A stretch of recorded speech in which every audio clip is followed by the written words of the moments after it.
At Chris Kehler Holistic, we demonstrate real healing and real caring to your health issues and needs. Our solution for you is an alternative to the alternative. Our out-of-the-box treatment methods are aimed to your specific well-being and are quite different than most. Venturing down the realm of quantum energy healing, Chris uses unique modalities of healing, such as spiritual intervention with pendulum dowsing, sacred geometry tools such as the neutralization, divinity, and sun ring.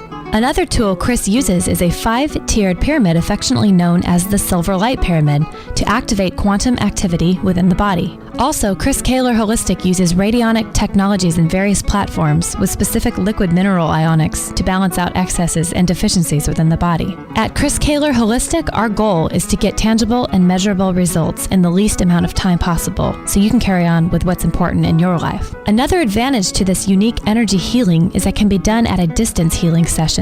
So location is not a barrier and can be done conveniently at your home, office, just about anywhere through Skype or telephone conferencing. Eliminate costly protocols, expensive monthly supplements, high-priced allopathic operations, invasive surgeries, and dubious medication applications that keep you trapped in a financial and health rat race. Get a specific, customized, out-of-the-box solution tailored for your health recovery. At Chris Kehler Holistic, we are warm welcoming and want to put you at ease with your visit to us. Please visit www.chriskehler.net for further information as we welcome your questions and inquiries to starting this unique journey. At Chris Kehler Holistic, we want to show you that we are the alternative to the alternative and the out-of-the-box solution to customize an answer for you to spend less and gain more in your high vibrancy journey. Visit www.chriskehler.net. Real healing and real caring to your health needs.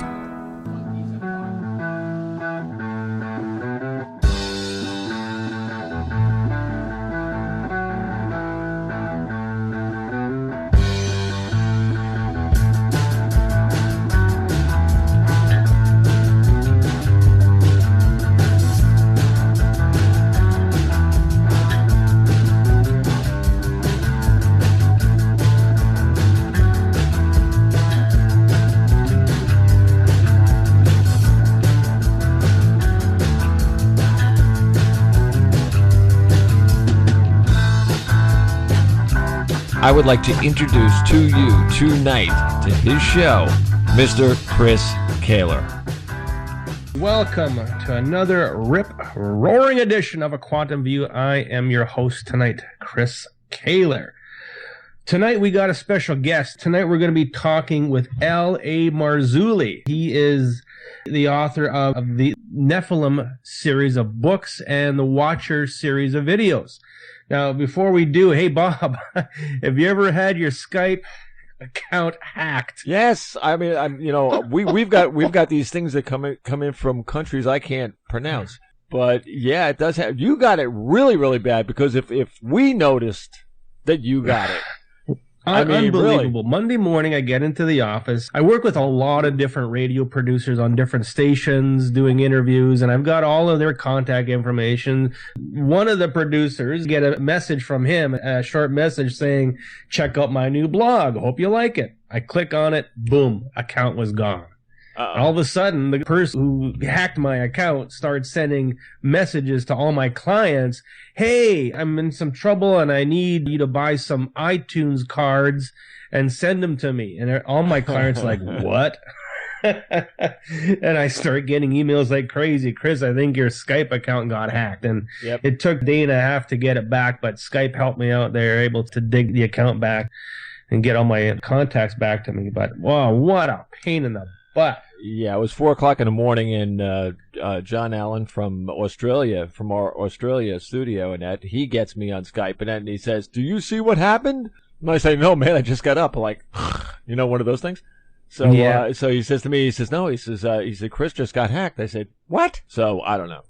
It kind of put me out of business for at least an hour. I missed one appointment, which wasn't too bad. I wish I didn't have to miss that, but I've got backup plans. I use Viber, I use Skype, and so it worked out okay. It just was a real pain in the butt. One of these little energy things that happens that tries to slow you down, but you know what? We prevailed, and we came up smelling like a rose. So everything was just fine. So anybody who did get a message from me asking you to send an iTunes card to this person. I'm very sorry. I hope you didn't fall for it. It's just very unfortunate that this type of internet terrorism needs to exist, and we need to put up with these types of idiotic, subservient lowlifes that need to take your life and play with it for a while. It's just terrible. Eloquently said. Yeah. I mean, that's just the way it is. A couple of quick updates. Now, the whole ascension process, we keep on talking about it a little bit, and things are happening with it. If anybody is researching on how to activate 12-strand DNA, first of all, you need to activate 12-layer chakra systems. Right now, we work with 7 layers in the chakra system. You need to have 12 layers in your chakra system in order for 12 strands of DNA to activate. So that's something that anybody can really work on. Just make the intent. Using one of my energy tools, of course, is the best way to do it. But if you would activate those 12 layers, it'll certainly bring you into that reality of creating the 12-strand DNA. There's so many different things that people can buy out there that say, oh, this is the activation code for 12-strand DNA. Listen, ladies and gentlemen, boys and girls, you cannot go out and buy the instructions on how to do it. You need to make the adjustments within your own energy bodies in order for these things to happen. And by doing specific clearings with someone like me or somebody who does this type of work, that readies your body for it to all happen. So you can't just go out and buy the instructions and do it. So get ready. It's going to happen soon. Now, as I said, my guest tonight, and I want to get into this because the research that this guy does with the extraterrestrial and the Nephilim and all these different resources, let's say, that are all over the planet is right up my alley. And then these are things that energies that I work with on a daily basis. LA Marzulli is an author, lecturer, and filmmaker. He has penned 8 books, including the Nephilim trilogy, which made the CBA bestsellers list. He received an honorary doctorate for the series from his mentor, Dr. I.D.E. Thomas, who is the Provo and Pacific International University. His new series, On the Trail of the Nephilim, is a full-color, oversized book, and I got one sitting right next to me. I've been reading it all day, which uncovers startling evidence that there has been a massive cover-up of what he believes are the remains of the Nephilim, the giants mentioned in the Bible. He is now working on Volume 2 in the series, which promises to have a more incredible and revealing photographs and interviews. L.A. is on the trail. L.A. Marzulli teamed up with film producer Richard Shaw to create the Watcher series. There are now 9 installments in the series of Watchers 7. UFO Physical Evidence recently won UFO Best Film of the People's Choice Awards at the UFO Congress in 2014. Marzulli and Shaw took their second trip to Peru in January of 2014, filming ancient artifacts and megalithic structures in various locations, which are revealed in Watchers 8. Marzulli is a frank supernaturalist who has lectured on the subjects of UFOs, the Nephilim, and ancient prophetic texts, presenting his exhaustive research at conferences and churches, as well as appearances and interviews on numerous national and international radio, television programs. All work and materials can be accessed at www.lamarzulli.net. Please welcome to A Quantum View. This is the L.A. Marzulli. Hey guys, great to be here, and thanks for having me on. Now, you were kind enough to send me a copy of Watchers 6 and Trail of the Nephilim 2, which blew me away. Now, first of all, I come from the printing industry, and when I saw this book and I flipped through it, the quality that's put in to this book is top class. This book is a real delight to look at and read, not to mention the information inside. And last night when my wife and I watched The Watchers 6, I started watching this thing and said, this thing is a frickin' Hollywood production. You really hit the nail on the head. You went high class and did this right now, didn't you? Well, with the book, we did. We definitely wanted to make it oversized. We wanted to make it full color.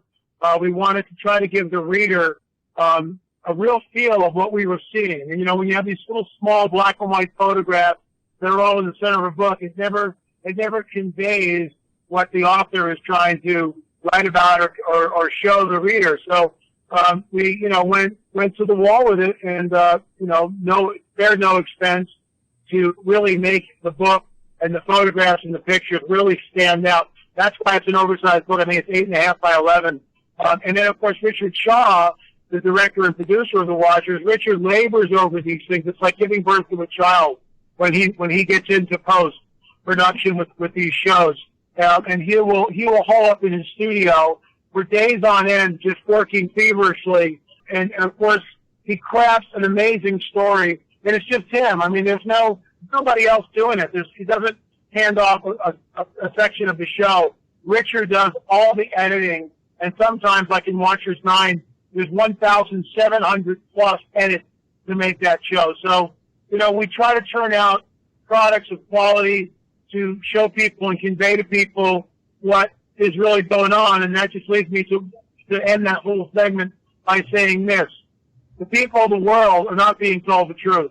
That's the bottom line. The nonsense we learn in history is just that. For the most part, it's nonsense. There's something going on this planet.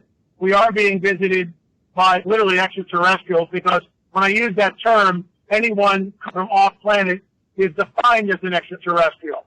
I just happen to think these extraterrestrials are more interdimensional than interplanetary. So something is going on, and that's the whole point of Watcher 6 and On the Trail of the Nephilim Volume 1 and 2. And I think we make a case and document it, and then the viewer and the watcher and reader can decide for themselves, what they want to believe. Everything that you're talking about and everything I'm reading, it just resonates so strongly with me because of the work that I do doing healing. In order to do a proper healing and get right down to the root of things, you have to consider all of these interdimensional types of happenings. And I'll be right up and honest that the Nephilim, I do have within my charts to look for their spirits. And I'll tell you, today I work on 9 people a day, and 2 of them came up that a spirit of a Nephilim was within their body.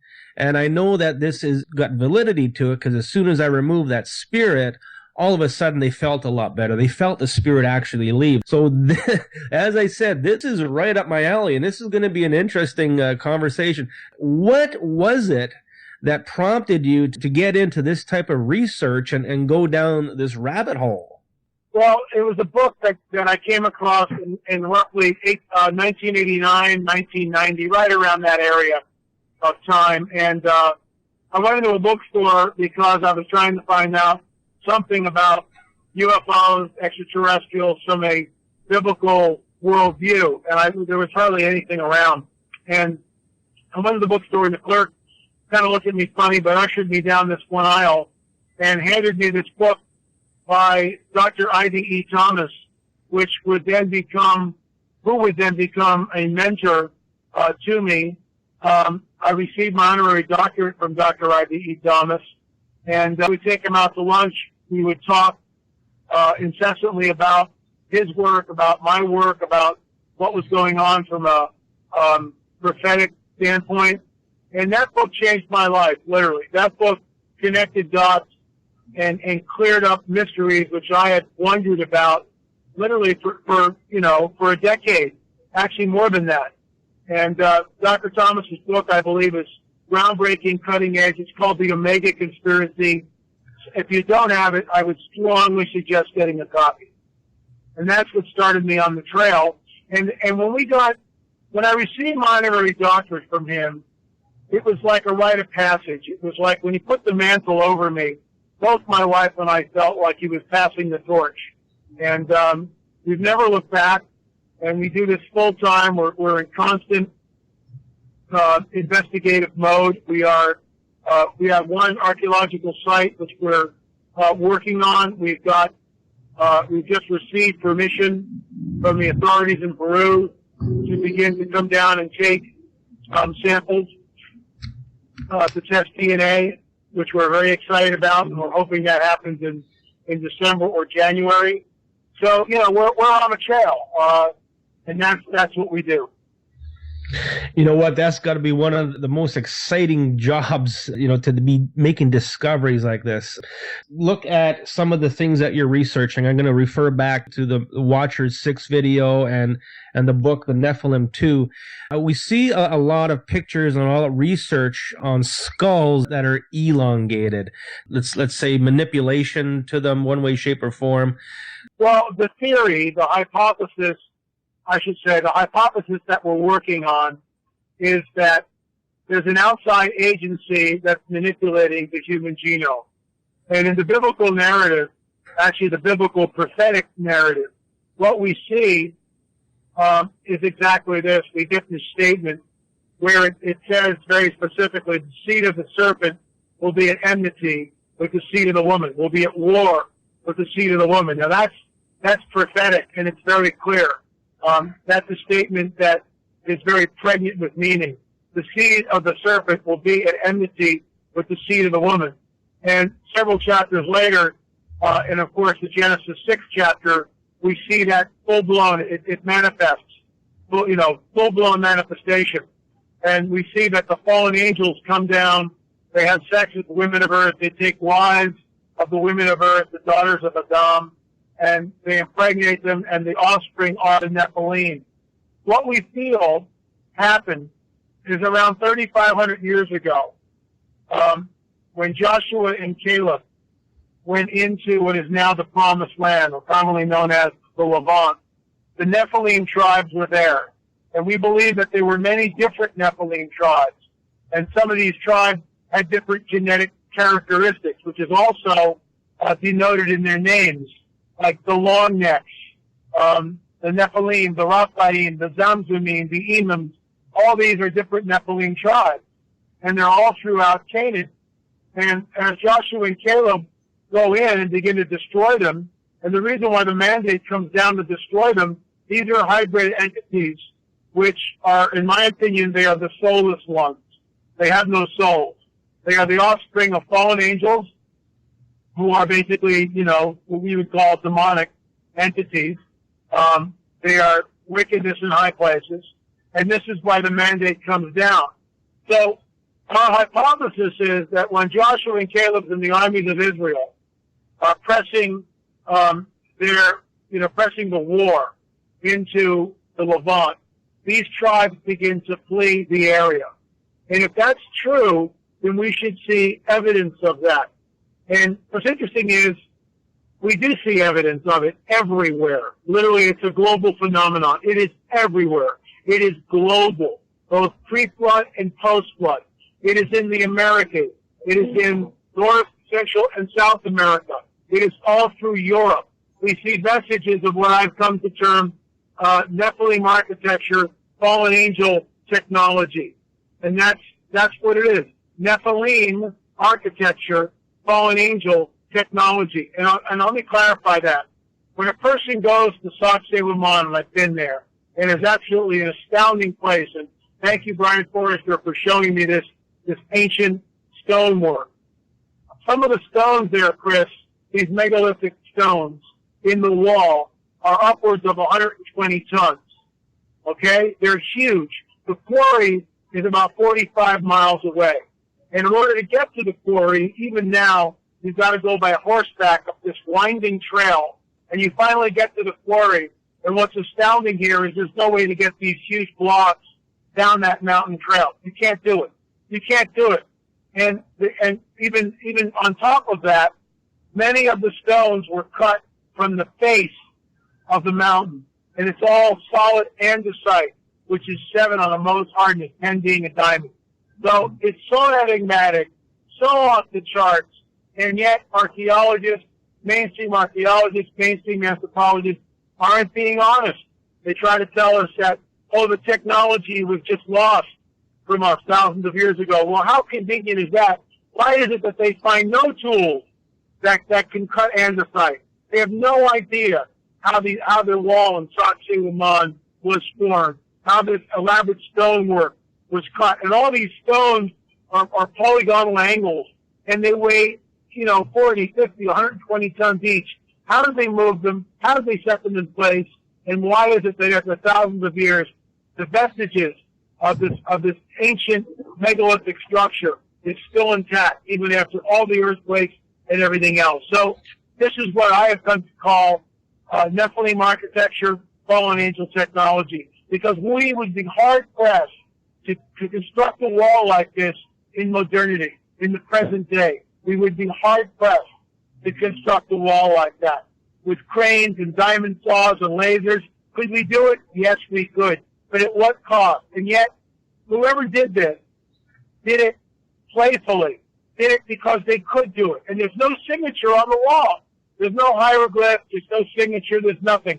The wall itself is the signature. You have to look at other great structures around the world, the pyramids, the Sphinx, all these other megalithic structures. These were not created by humanity in this seeding. We're the sixth seeding of humanity. There's been more civilizations before us that were here. They made all of these buildings, these structures, and then for one reason or another, they left, and they had the technology to do it. I mean, that's the only explanation that you can really come up with that makes any sense. Of course, nobody picked up these stones with an ox cart and ox and moved them. That did not happen. They had the technology way back when, and they carried on their seed by impregnating our women, you son of a guns, and left their signature that way. Now, one thing that I do find when I am working with a client and I'm looking for the Nephilim within them, any kind of signature, I do find it quite often in their RNA. It's not so much a DNA signature, it's more of a quieter, let's say, RNA signature that's still there. By moving this out, the more human aspects of us can come forward. And instead of the demonic, the dark, bad, ill will thinking that a lot of people have, the buildings themselves, I've seen the pictures, and many people have seen the pictures. You cannot get a human hair, you cannot get a piece of paper in between these rocks. There's no way that humanity in this lifetime created those. Yeah, I would agree. There are many sites all through the Americas.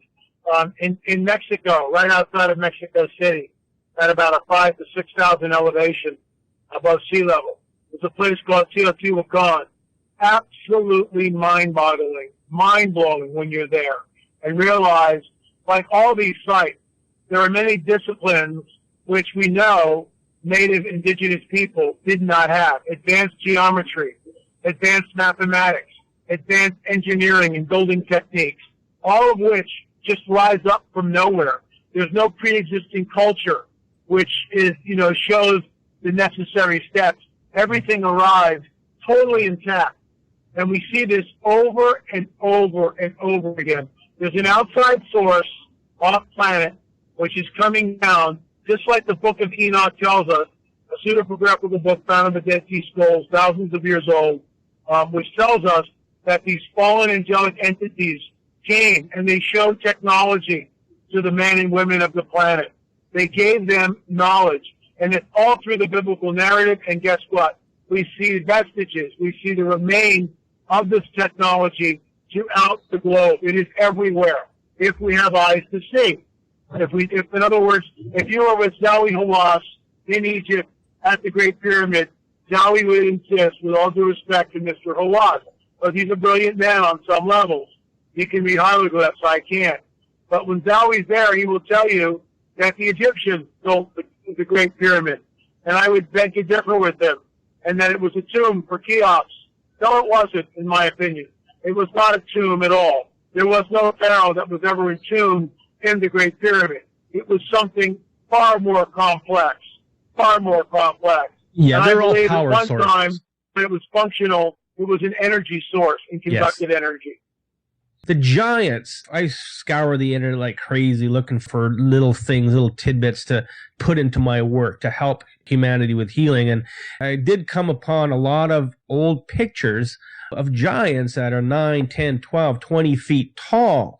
Is this another of the Nephilim type story, or is this the fallen angel aspect of things? Well, first of all, it would be the fallen angel aspect, but I would say this. And you remember, the offspring of the fallen angel become the Nephilim. The Nephilim are the offspring of the women of earth and the fallen angelic host. That is the true definition of what a Nephilim is. So, I would also question the veracity of many of these pictures that you find on the internet. There's hardly any, really, that I've been able to find.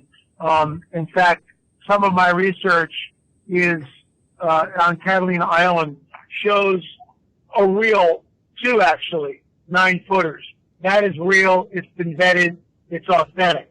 A lot of the stuff that you see on the internet is just absolute nonsense. It's been photoshopped, or it's a human being that was a giant, 8 feet tall. When we were out in Catalina, I discovered 2 photographs in the cache of records. One of the photographs I had analyzed by 3 different computer analysts who looked at the photograph and were able to digitize the photograph and manipulate it on a grid. All 3 put it just under 9 feet. The other one had 6 fingers. All this hails back to the Native American oral tradition, which talks about the 6-fingered, red-haired giants that inhabited the land. And this is out in Catalina. And the Vieira brothers on the History Channel show wanted that picture. And after some negotiation, I appeared on their show, and we discussed it. But that's all my research. I discovered the photographs. It was in a cache of records, hidden in a museum box in a vault that, never to see the light of day again. And I went to the museum. I spent 10 hours poring over all this cache of records. I think that's just one of those times he's between towers. In between towers. Yep. In between Nephilim. Yeah, he's still there. But do your magic, Bob. What he's talking about, it's almost scary. Well, I mean, it is and it isn't. I mean, if you research this stuff and believe in it and work with it all the time, to me, this is okay. Yeah, I believe it. It's okay. Another thing to research and look at. It isn't really that scary. There's scarier things out there than that. Yeah, right. Don't be afraid of the truth. Oh, come on. I think everybody's afraid of that a little bit. Yeah, I mean, really, seriously, I mean, what do you see on TV all the time? Don't worry, we'll get it back while we're talking. But, what he was talking about, the children of this, and what you said about stealing our women, as much as it was funny when you said it. But think about it. It's not funny. I mean, it's true. Of course, this is sparking thought within me, and everything that we talk about does in one way, shape, or form. If these fallen angels had offspring, the cycle keeps on going, then all these dark entities, the fallen angels, are bred within us at the DNA, RNA level. Mm-hmm. And this is just who and what we are. I mean, if you look at what's going on in the world right now, it would certainly explain a few things now, wouldn't it? Would you say we're sort of right on the bridge, on the fence? If you fall one way, you're screwed. If you fall the other way, you're safe. Yeah, you know what? I think that fence is getting ready to fall down itself. Yeah, I agree. We got messages coming through here right now, and that they're saying they would not catch this on 6 p.m. news. Absolutely not. That's why we have internet radio shows, because the general run-of-the-mill news services or the television just would not carry this. By the way, LA is back. Oh, nice. LA. Yeah, I am. I'm back. Did you stop for a cheeseburger?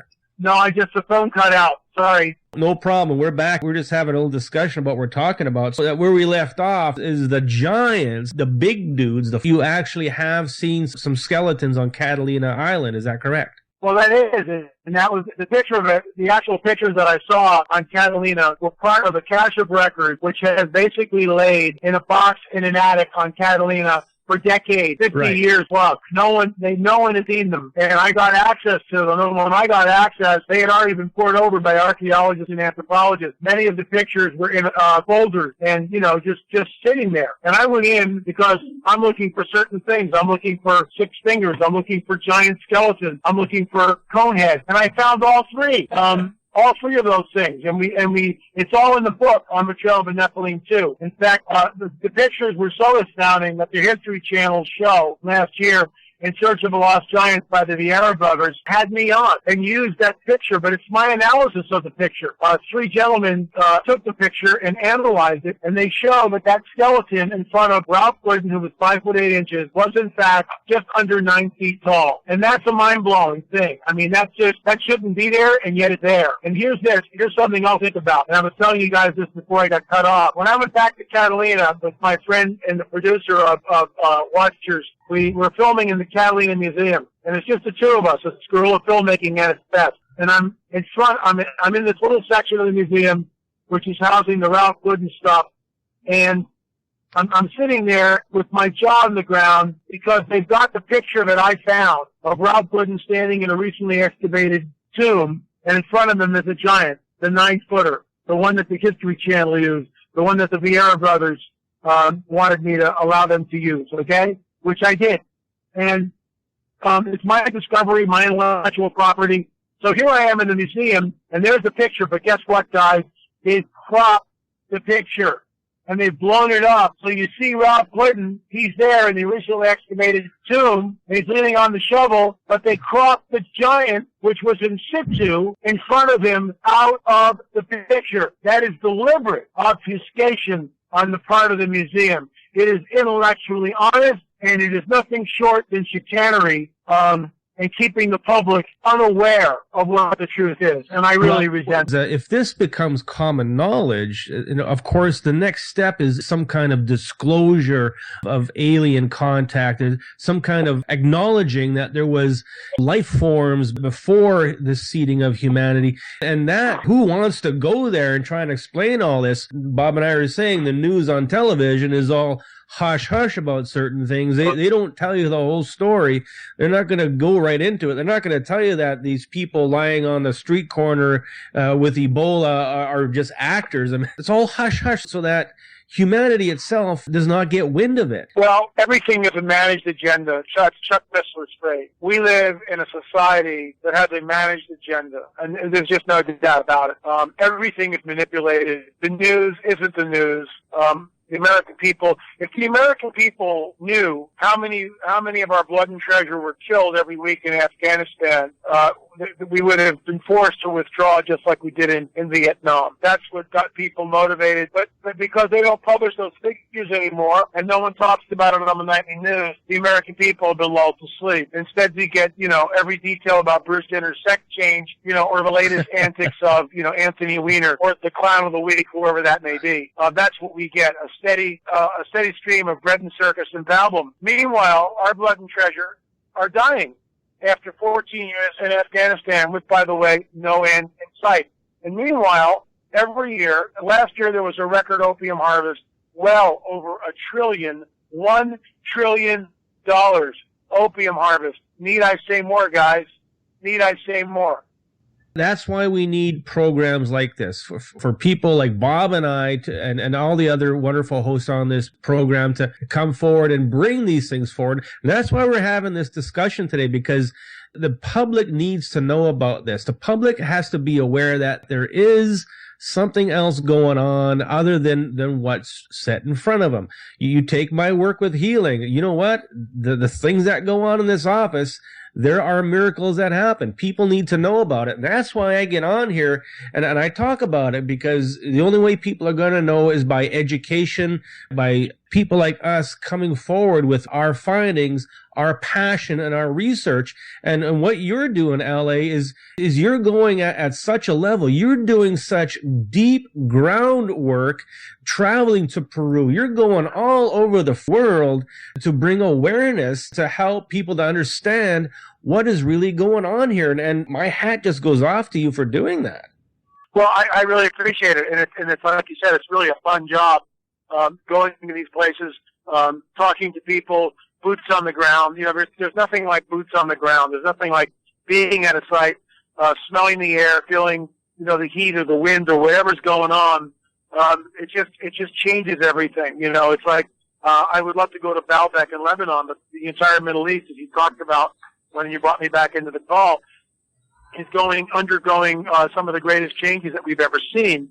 And I want to address that real quick, because in my new book, The Days of Chaos, we talk about these things, and also Watchers 9.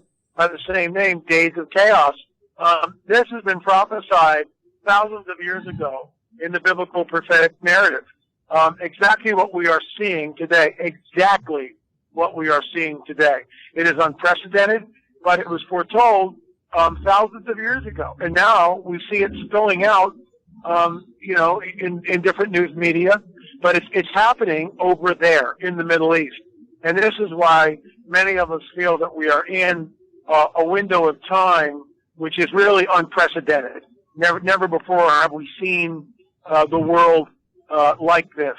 With the telecommunications that we have, we can communicate at the speed of light. And when they is the powers that be, when they decide to light up the grid, it's all bets are off. And what I mean by that, when they did shock and awe, that was lighting up the grid.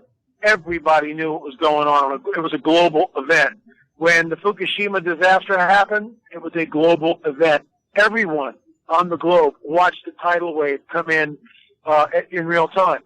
That's lighting up the grid, and they do it. Every now and then they light up the grid. And what I mean by that, everything is connected. And the whole planet experiences an event pretty much simultaneously. That in itself is unprecedented. We've never seen that happen before until modernity. So we're in a window of time, guys, that I find incredibly alarming. Again, it's been talked about all throughout the biblical prophetic narrative, which is very, very interesting. But getting back on track and back to the Nephilim, what's interesting is Yeshua 2,000 years ago states something which is very enigmatic. He says that when I return, it'll be like the days of Noah. And that immediately points the prophetic scholar, what differentiates the days of Noah from any other time in history? And of course, what we find is this is when the fallen angelic host are having sex with the women and creating this hybrid being called the Nephilim. And that begs the question, well, if that happened thousands and thousands of years ago, are we seeing anything like that happening today? And of course, in Marches 7, we get into all this. In our book, Further Evidence, in my book, Further Evidence, and Richard Shaw is a co-writer of that, we talk about this also, that there is a breeding program. People are being abducted. This brings us into modernity, into the whole UFO/abduction phenomena where people are taken unwillingly. They find themselves aboard ships. They are probed. They are experimented on. Ovum is taken from the woman, sperm is taken from the males, and oftentimes the female finds herself pregnant, and in the third month of the first trimester, they are re-abducted, and the child is then taken. And I realize that sounds wacky. That sounds absolutely incredible. That sounds like, we're all wearing tinfoil hats out here. The problem is that now we are seeing hybrid beings, and they're beginning to manifest, and they can pass for human. Let me just give you one such story. And more are coming across my desk from people who are extremely reliable.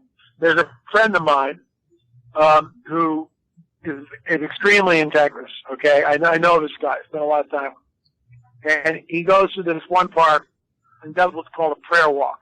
He'll just walk around the park and begin to pray for people. And it's a great thing to do. You're exercising, and your focus is off of us, and it's on other people, and we're praying for healing and whatever, all right? So he's doing this, and in the distance he sees this woman running towards him. Nothing wrong with that, except immediately he has a feeling of evil. He feels the overwhelming presence of something evil, something wicked coming at him, and he knows that. So right away he begins to pray. He's on guard. And this woman is very tall, about 6'3", 6'4", striking platinum blonde hair, pulled back into a ponytail. And she's extremely athletic looking, very athletic looking. Nothing wrong with that. We can have 6'4" female basketball players look like that. I get it, all right? But he knows something is wrong. As the woman approaches him, and they're about 10 feet apart, actually further back than that, when he can see her eyes, they are pale blue, and he locks eyes with her. And as she gets closer, her irises change, her pupils change from pale blue to jet black. And at that moment in time, he begins a warfare prayer against her. And as she passes by, she turns to him and growls at him.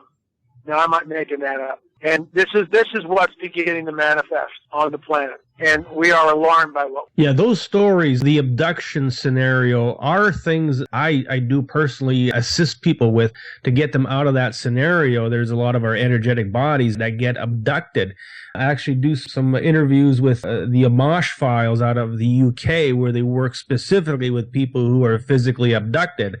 And yeah, there are hybrids out there. There are reptilians. There are gray aliens. There's all these different hybrid of people that are being cloned out, that are being, their DNA is being tampered with. And if you look at a lot of the politicians around nowadays, well, there's a perfect prime example of, of what's going on in society. LA, I certainly agree with you 100%, and this is not tinfoil day on a quantum view. This is all reality. These are things that we need to pay attention to, and we need to come to the realization that they really are happening, that there is other species of aliens that are coming to this planet, that are using us as experiments. And that's one of the big reasons why we're here as humanity, is to be experimented on, to take DNA. Apparently we have like 12 different species within our DNA that culminate to create who and what we are. And on a daily basis, when I'm working with somebody energetically, I get told to give them the new human template, to make them whole, to make them just human, not culmination of all these different species. Well, I mean, that's certainly interesting, what you just said. I feel that I believe I should say that we are made in the image and likeness of Jehovah. That's what the prophetic, text will tell us. We're made in the image and likeness of him. And something's happened thousands of years ago, and we got corrupted, and our DNA got changed on some level. We know this, once again, from the biblical prophetic narrative, which states that man used to live 900 years before death, and there's a statement that says now man will only live 120 years. And so something changes in our DNA, which we get old and we die. I mean, and it happens sooner than later, unfortunately. And so, on that part, I agree with you. But then I think we're involved in this cosmic war, and this cosmic war has been raging in an unseen dimension, basically, for thousands of years, and now it's beginning to spill out onto our planet in ways that I've never seen. And things, the global situation is getting more tenuous, more tumultuous than I've ever seen in my 65 years. So this cosmic war is being played out right in front of us, and it's spilling out over to Earth, onto the planet. And I just think the Middle East is just the beginning of the troublesome times that we're about to see. So as of right now, the whole ascension process, the changes that are being made, God is now in the driver's seat. Things should start getting better. And that's kind of what I'm looking for. And that's the whole ascension process that we hear so much about. What is the next thing that LA Marzulli is going to be reporting on? What's the next big project? Well, we just released Watchers 9. And at the same time, we released the new book, Days of Chaos. So both of these are really cutting edge. Obviously, the DVD is certainly cutting edge, and the book is cutting edge, Days of Chaos. And what we talk about, and here I respectfully disagree with you. I think instead of things getting better, and I really hope you're right and I'm wrong on this, but I really do. I hope you're right, and I'm all wet in the head here. But what I think is about to happen is humanity is about to enter into a time unlike any other time before. It is literally unprecedented. It has been foretold once again in the biblical prophetic narrative. It is called the time of Jacob's trouble. It's a 7-year time, also known as the tribulation. And I think that's where we're headed. And it is unlike any other time in history. There's also a prophetic scripture, which is very alarming, which tells us that unless those days were shortened, no flesh would survive. And that, to me, is probably chilling of statements in the entire biblical prophetic narrative that one could listen to or begin to even think about. So we talk about a lot of cosmic war going on now. I do have limited knowledge about war on Saturn, war on Uranus. These planets, there was a lot of wars being waged. I know Saturn is a reptilian planet. The Earth is a reptilian planet for all intents and purposes. Are there wars that are going on? Yes. And our bodies, our etheric bodies, our holographic bodies, taken away to fight these wars? Yes, they certainly are. You can research, all the MyLab scenarios, all the MK Ultra programs. There's a lot of super soldier type of programs, and the aliens will create hybrids out of us to become super soldiers, along with the governments involved and everything. And there's a very big community that follows this and really puts a lot of attention to it. But wars, yeah, as above, so below. Am I correct? Well, yeah. I mean, as above, I would, again, look, I respect where you're coming from. I would just say, with all due respect, that we differ in some of the particulars, and that's fine. I think it's that there is a war going on. It's basically interdimensional. I think that the universe as we see may be, in fact, holographic, in that, unfortunately, we may be the only life forms in this entire deal. If it's really holographic, then it really gives us something to think about. In other words, really, where the heck are we? What is reality? And what is all this that's going on? And in some ways, it is like being in the Matrix, in my opinion. Yeah, the movie The Matrix, the Matrix itself is basically just, let's call it a movie screen of what's going on. So one movie is playing war and the other movie is playing a love scene. What Matrix do you want to be in? And all of your videos, all of your books, how can people access getting themselves a copy of these things? Well, the best place to go is LAMarzulli.net, www.LAMarzulli.net. The entire Watcher series, On the Trail of the Nephilim, Volumes 1 and 2, Further Evidence, which is a fantastic book about the UFO phenomenon. It's a great book just to sit back and sort of cut your teeth on and listen to read the interviews of Dr. David Jacob, Dr. Roger Lear, who's now passed from us in 2014, Dr. Lynn Kitaya, The Phoenix Life, just to name a few. Days of Chaos, Watchers 9, Days of Chaos, the book Days of Chaos. All that's available at www.LAMarzulli.net. Avail yourself of what I believe is vital information in the times that we're living in. Now, you've also got quite a few videos on YouTube. You do lots of updates and video blogs, correct? Correct, yes. So if you want to know more about L.A. Marzulli, check out his YouTube channel. You will find him. I found him there. I found you there about a couple months ago, and I'm listening to what you got to say, and I'm thinking that this guy's interesting. We need to get him on the show. LA, it's been just a wonderful experience having you on. Watching the movie last night, reading the book, and then talking to you today is completely surreal to me. I want to thank you from the bottom of my heart for being on A Quantum View tonight. Well, Chris, the pleasure was all mine. Thanks for having me on, and let's do it again real soon. Many blessings, my friend. This is Chris Kehler. We are out of here.